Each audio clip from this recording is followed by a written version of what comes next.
தென்றலே மெல்ல பேசு சீரியல்ல இனி எபிசோட்ல கோயில்ல நம்ம கலா பரிகாரம் பண்றதுக்கு ஆரம்பிக்கிறாங்க. எடுத்த எடுப்பிலேயே பாத்தீங்கன்னா, கையில தீச்சட்டிய கொடுத்து கோயில சுத்தி வர சொல்றாங்க.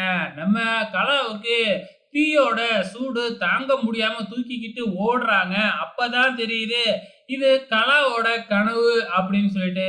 அச்சச்சோ! இவ்ளோ பெரிய டேஞ்சரா இருக்கே! அப்படின்னு சொல்லி கலா ரொம்பவுமே பயப்பட ஆரம்பிக்கிறாங்க. மறுநாள் காலையில ஏந்திரிச்ச உடனே அந்த ஜோசியரை தேடி என்ன போனாங்களே, அவங்கலாம் ஜோசியனை கண்டுபிடிச்சிட்டாங்களா? அப்படிங்கிற மாதிரி கலா ரவுடிங்க கிட்டலாம் விசாரிக்கும் பொழுது, ஜோசியர் போயிருக்கிற ஊருக்கு தேடிக்கிட்டு போயிருக்கோம் அப்படின்னு இன்ஃபார்ம் பண்றாங்க. அதே நேரத்துல நம்ம பரமனும், இளமதியும் வராங்க. எதுக்காக வராங்க அப்படின்னு பார்த்தீங்கன்னா, கோயில்ல வேண்டுதல் பண்றேன் அப்படின்னு ஒத்துக்கிட்டாங்க இல்லையா? அதுக்கு கூப்பிடுறதுக்காக வராங்க. அதுதான் மத்தியில பண்றேன் அப்படின்னு பந்தாவா ஒத்துக்கிச்சு இல்லையா இந்த கலா.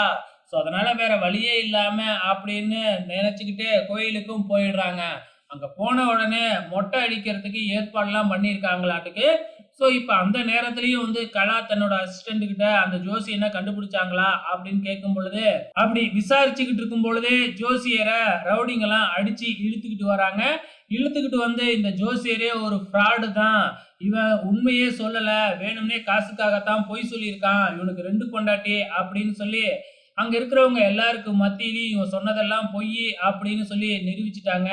அதுக்கப்புறம் என்ன, கலா மொட்டை அடிக்கிறது எல்லா வேண்டது எல்லாமே நின்னு போச்சு. சரி, 1 வருஷத்துக்கு அப்புறம் கல்யாணத்தை வச்சுக்கலாம் அப்படின்ட்டு கிளம்பி போறப்ப நம்ம இளமதி சும்மா இருக்குமா? இளமதி அப்ப இந்த ஜோசியரே ஃப்ராடு. அப்பனா முன்ன சொன்னதும் தப்பா தானே இருக்கும்.